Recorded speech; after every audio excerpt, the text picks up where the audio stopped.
sound to it. It was entirely different from anything the Americans had. That was one thing. And I don't know, you just got so that you didn't know the value of the human life either. And I think that affected me more than anything else. And they talk about fellas that gone through mental anguish and all. I finally got married in 1959. I got out of service. 59? Yeah, 59. Got out of service in 54. That was 5 years later. And I'd still scream at night. Wake up and just scream. And our second night after we got married, I had one of those attacks. Oh, scared the bejesus out of my first wife. Oh, she wanted to call up her brother and come get us. Oh, that was bad news. She finally got used to that. She didn't get used to it, but she knew what was going on. Yeah. Yeah. But the only thing I can say, nothing is ever accomplished in a war as far as I'm concerned. Even World War I and World War II basically were political wars too. It went a little bit further than that because you had fanatical people, such as the Germans and the Japanese. They were completely fanatical. They didn't realize what it meant to be a human being. They were so brainwashed, it was unbelievable. But thank Christ to this Anglo-Saxons never got that bad. I should say it's English, I guess. And even the Italians weren't never that bad. You could reason with them and so on. The Germans you could reason a little bit, but the Japanese you couldn't. But yet, when I went to Japan the first time in 1952. Yeah. And they were very nice people. But we've been occupying them since 45.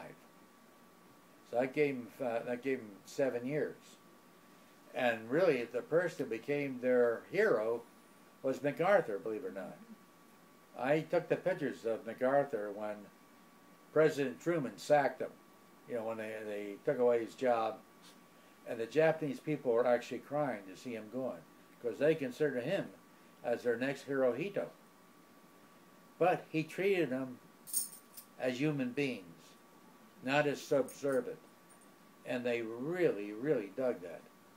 So they were beginning to come around. But the people I met were very, very nice people. But again, I had no direct relations to them during World War II, so I didn't know what happened. Mm-hmm. But what I saw after World War II, I was very impressed with the people. And you said you took the pictures? You were there with... Oh, I took a lot of pictures. With MacArthur? Yes, I took pictures of him at GHQ when they sacked him. GHQ was in Yokohama. Okay. At the time. I named my son for Douglas MacArthur. Yeah. That's whose name. Is that right? Yeah, see, GHQ, that means General Headquarters. Oh, okay. If you didn't know. He Okay. was in charge of the whole command over there. All right. The day he was born was the day that MacArthur was called back, Oh, really? April the 11th. Oh, Wow. Truman was absolutely right, because MacArthur wanted to use the atomic bomb on China. That would have really opened up the ball. Remember, the Russians that time had the atomic bomb. Yep. China did not. But oh boy, that would have started the old ball rolling. So, old Harry done the right thing. Next question, sir. All right, we'll segue into post-war. And you're coming to the West Coast, settled on the West Coast. Yeah. And we can walk through that. Does that make sense? Yeah, well, I got out of the service. And remember, I was pretty salty, though. We just came from overseas. And I also went through I've done a lot of the pictures at the peace talks at Pobung John, if you remember that. Okay, yeah. And a lot of stories about that, but that's another story. But anyway, I got out, and Treasure Island, there was 4 of us. 3 of us made it through the gate. 4th guy decked the guy on the gate and got thrown back in the brig. But anyway, we got a taxi, took us over the Bay Bridge, and we had him stop in the middle of the bridge. We took our sea bags over the side. We had enough of this military.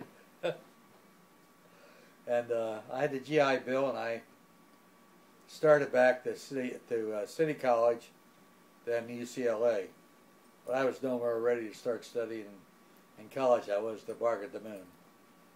In fact, I joined AAA because I never carried water in my water canteen. That was strictly booze. When you were in the war? Yeah, that's the only thing that got me through. I couldn't have took it otherwise. I was half smashed half the time. Hope not too many people see that one.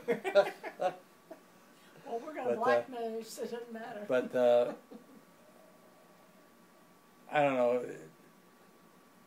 You cannot have any feelings or any of that. If you do have feelings, you're going to go off your rocker. And the only thing that saved me from not going off my rocker, whatever that meant, Jane says I'm pretty well out there anyway. But anyway, You're just ready to jump. the only thing that kept me going was booze. So when I got out of the service bleeding on, I had to go to AAA to get dried out. And therefore, I was not ready to go back to college. Was that good? Did AA help you? Yeah. In fact, I taught the course towards the end. The other guys in there. But you had to, one thing about that, you had to just about hit bottom. Then you can work your way up. But if you're playing games with yourself, not being honest, you're wasting your time. You had to finally admit, yeah, you're a drunk, and work your way on up. Once you admit that, and you believe it within yourself that you are, then you can be helped. But until then, you're wasting everybody's time. At least that's the way I reacted to it anyway. I was ready because I knew I wasn't being myself. Well, I was, because I looked for a drink. When I got out of City College, we headed for a bar. I think the one thing that really scared me, really started me to sober up, that guy who was sitting at the bar gave me a rough time. And I broke his arm just like that because of my combat training.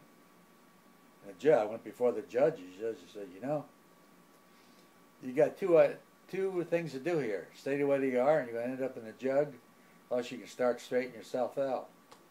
And baby, I started to straighten myself out. So is that the turning point right there? Yes. I would say that was the main place. In fact, I went back and thanked the judge. That was about a year and a half later. But he was a pretty fair guy. Because they got to really throw the book at me on that one. But, So you were out here, you went back to school, and you wound up, weren't you job shopping? I job shopped to get myself through UCLA's job shop as crop dusting up in Bakersfield. That was the cotton up there. Okay. Well, first time I had sprayed cotton, it was strictly tomatoes and the Jersey pines. So I crop dusted back in Pennsylvania. Okay. And then you got a motorhome. yeah. You got that because of the job shopping? Yeah. Oh yeah, that was fast. Put a pillow in front of the dishes, drain the hot water tank, and I was going, baby. That was fast. I had an old Chevy Impala. First year they came out, a 58. 58, I think it was. 58, yeah, I guess it was. And then, I mean to tell you, went up to, let's see, Salt Lake City. Yeah, was my first one out of California. And they didn't have any speed limits in Nevada at the time. I don't know. Yeah, they do now. And cops see me going by with that trailer on behind. I was doing better than 80. And man, he followed me. He says, boy, if that thing would have just swished once, he'd give me the biggest ticket there was. Finally, he stopped me. I went through a place where we were working on the road, and I dropped down 3 inches, went out the other side, jumped up again. Never blew a tire, how I never did, I don't know. Still the trailer stayed on, straight and level. The cops seen how it was hooked up and everything, and I had hydraulic brakes and electric brakes on that sucker. So man, I could actually stop faster with the trailer on. I could with it off. But yeah, I went up to Salt Lake in a